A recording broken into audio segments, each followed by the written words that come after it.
tugas yang diberikan oleh Bapak Gubernur ini kita semangat lagi.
Belusukan atau kunjungan ke lapangan, dan kebetulan beliau berada di daerah Sorong Raya dan banyak ditemukan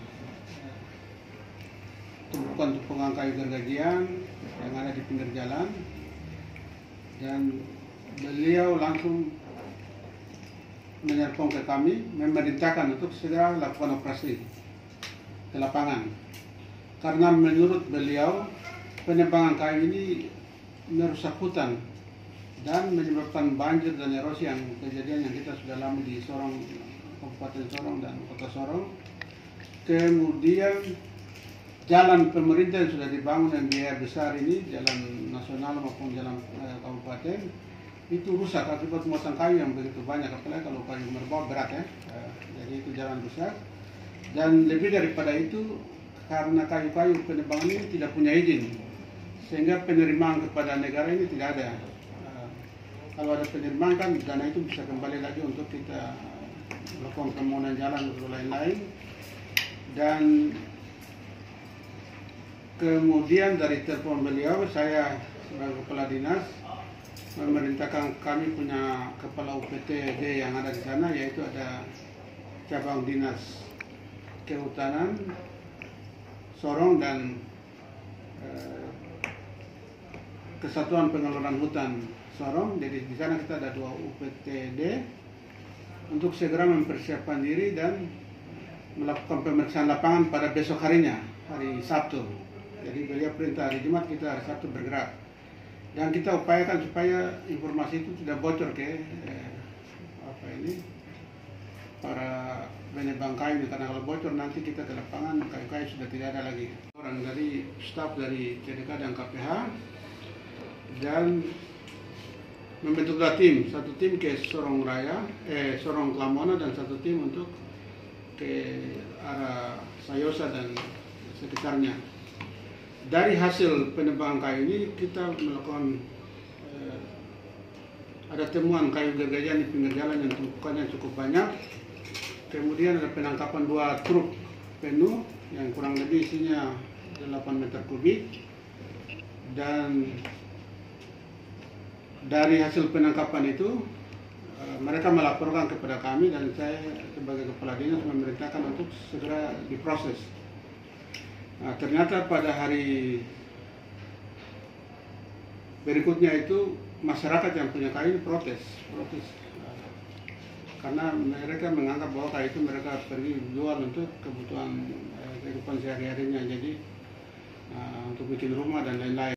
Dari hasil rapat yang kita buat itu ada beberapa kesimpulan yang kita dapat simpulkan pada saat itu, yang pertama, penebangan kayu dan peredaran kayu yang dilakukan oleh masyarakat dan pihak yang bekerja sama dengan masyarakat tidak memiliki izin yang resmi atau tidak ada izin alias ilegal.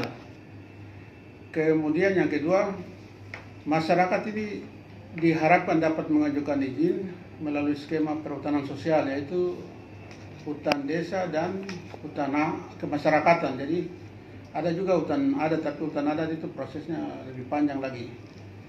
Kemudian yang ketiga, mereka akan difasilitasi oleh dinas melalui UPT CDK dan KPL Milik Dua Sorong.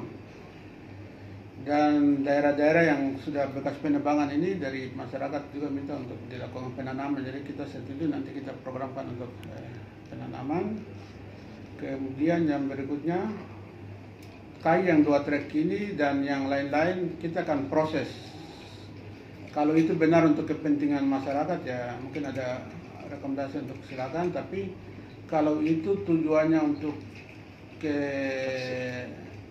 industri atau kita juga akan dikirim keluar, maka kita akan proses dan kita melibatkan Polda dan Gakum, Balai Gakum Kehutanan.